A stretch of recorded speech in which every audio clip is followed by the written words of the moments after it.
Boston Bruins are one step ahead with this move, as a recent report has come out saying that the Boston Bruins are set to steal a player from the Toronto Maple Leafs. We're going to be breaking that down, as well as going over the continued trade reports and our recent updates regarding Casey Mittelstadt and Pavel Zacha, and where we currently stand with those two. We're going to be breaking it all down here in this video, going over everything. But before we do jump into this video, though, ladies and gentlemen, be sure to hit the sub button if you haven't already. We're on the road to 8K, and your sport's been absolutely phenomenal as of late. I appreciate all of you guys watching these videos as we're getting closer and closer to the start of the regular season. Do you know this Bruins team are going to have a very interesting season? I'm going to be bringing you all of your news every step of the way, but I want to jump straight into this video because obviously going into this kind of remainder of the season, we know the Bruins are going to be in a bit of a different scenario, and I personally think, at least I know a few other people think at least as well, that this team still could be a playoff team. Now, are the odds there? No, they're not in their favor whatsoever, but going into this season, the Bruins have made some moves that will help them along the way, and there's another one that seems to be set to make a team in the Atlantic better than what they already are. But the Bruins are knowing this and are set to step in and make a deal. We're going to be breaking that down right here, going on starting with this. Part of building in the depth is signing the offseason's remaining top UFA, Jack Roslovic. Roslovic is coming off a good season. Carolina has yet to receive a deal with the team.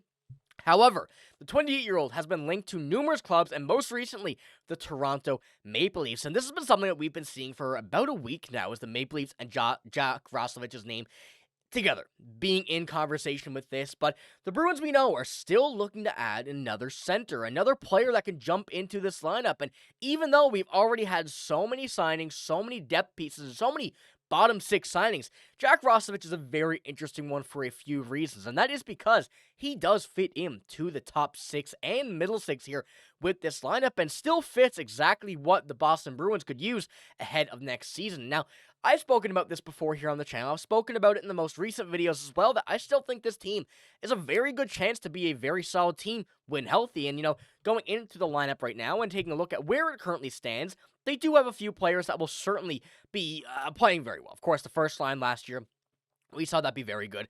The second line, there's still uncertainty, but Casey Mittelstadt and Pavel Zacha, and a trade with either of those could result in another need for a top six center, which, once again, Jack Roslovic would fit into any sort of bill for this second line, especially when we jump into his points here in a moment. But the big thing here is that the Boston Bruins at least have some idea that they can compete with the top teams in this division and try and take away from that and stop making this Atlantic division better.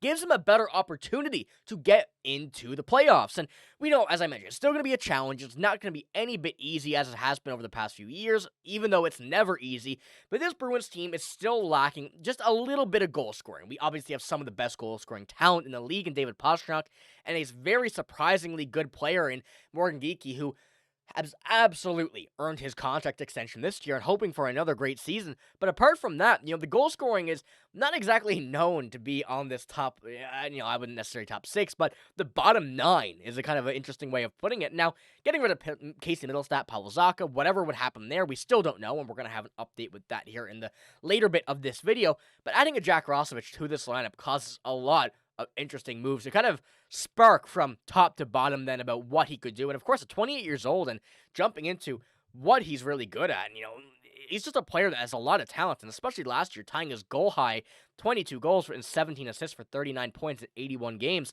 that with Carolina. And going back to his numbers with Columbus, he was a player that really has exceeded a lot of expectations last year, and now going into not having a contract is very surprising. Now, we're going to jump into the price, and that may be a big reason as well, but we know the Bruins not really afraid to make a move like this, especially going after and signing Tanner Jeannot to that deal, having Elias Lindholm on a near $8 million deal, Casey Mittelstadt on a $525. There's a lot of players right now that are definitely making a little bit more than what they probably should be, but the Bruins are doing this because they know the role, and it would not surprise me whatsoever to see Jack Roslovic fit into that as well. Now, the contract projection, as I mentioned, is a big thing that we're kind of looking at, and having a 3-year, $4 million contract, a little bit pricey when we're talking about it this way. However, you get rid of a player that we just spoke about, really any of them. Of course, Tanner Jeannot's not going anywhere, Elias Lindholm's not going anywhere, but the two big names that have been linked elsewhere, you're gaining money if you get rid of those and add a guy like Jack Roslovic, who would fit in this lineup. And once again, 28 years old, still very young, a lot of play stuff to learn, and would fit really well into any sort of scenario the Bruins put him in, especially on the second line where you see he can play anywhere on the forward side of the puck. So I think this is a very interesting move, not just for the fact that he would add a lot of talent to this Boston Bruins team, and if you get rid of another player, arguably could make this team better, but also you're taking away from the Toronto Maple Leafs, a team that you've been bitter rivals with for years, and you know that they could get any help they get, they need it, because they're not a good team at all when it comes down to the postseason, and Jack Roslovic would certainly help them out there, but the Bruins have a very good chance to steal him away from them. So let me know what you think about that. First of all, how he would impact the Boston Bruins in the comments below, but also how kind of bittersweet it would be to see another player from a target from the Toronto Maple Leafs sign with the Bruins after kind of poaching him from that team. We'd love to see that, of course, but we got to move on because there's a lot of stuff going on as well that's in question surrounding Pavel Zacha and Casey Mittelstadt. We know that there's been a lot of rumors, reports swirling about them, where are they going, if they're going to get traded, what's going down. And we have an update regarding Tony Marinaro, the Stick Podcast, and the Montreal Canadiens about where things currently stand between those two players and what they're looking like. So, once again, we've been speaking of the Montreal Canadiens as really the top suitor for a long time. The closer we get to the season, the less I think something may happen. But when it gets down to kind of the weeds of it, we know the Canadiens are going to be a good team. I hate to say it, but they seem to be one of the teams that are going to be leading the Atlantic, probably them in Florida. And, once again, I hate to say it,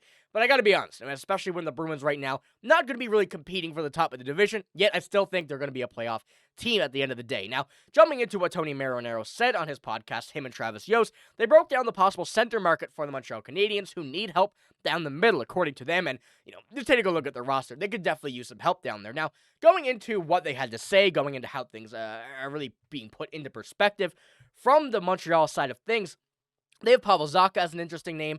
They have, and of course, going down through it, they say that Casey Mittelstadt's another name, as they have Elias Lindholm, Pavel Zacha down the middle. But when you're going down to it, this is what they kind of say and kind of go down with. They sure do. I think there's going to be a redundancy there. Yo said about Boston having Zacha and Mittelstadt. I think there's no doubt about it missed the playoffs this year. Now, ladies and gentlemen, settle down, because we got to see and take this team in, early on this season. I don't think they're going to be the best team. I didn't say they're going to be. I think they could be a borderline playoff team, and I'll still say it every video. I still think so. When this lineup's healthy, they certainly can be. But now, having those two in the lineup, and as I mentioned, kind of going back into it, Casey Mittelstadt and Pavel Zacha, Casey Mittelstadt seems to be the type of guy that they're trying to flip, trying to get rid of to add someone to this team, and that's where I think Jack Roslovic should come down. Now, if something were to go down, I think it'd be pretty soon if we're, trying to get rid of Casey Mittelstadt, but I think the Bruins don't really necessarily think they need to get rid of him right away. I think why not have a little tryout for the first little bit of the season, and we know the Canadiens will probably still be interested at that point anyways, and you can at that point try and get a bit more value in return than what he's worth, since they are a division rival.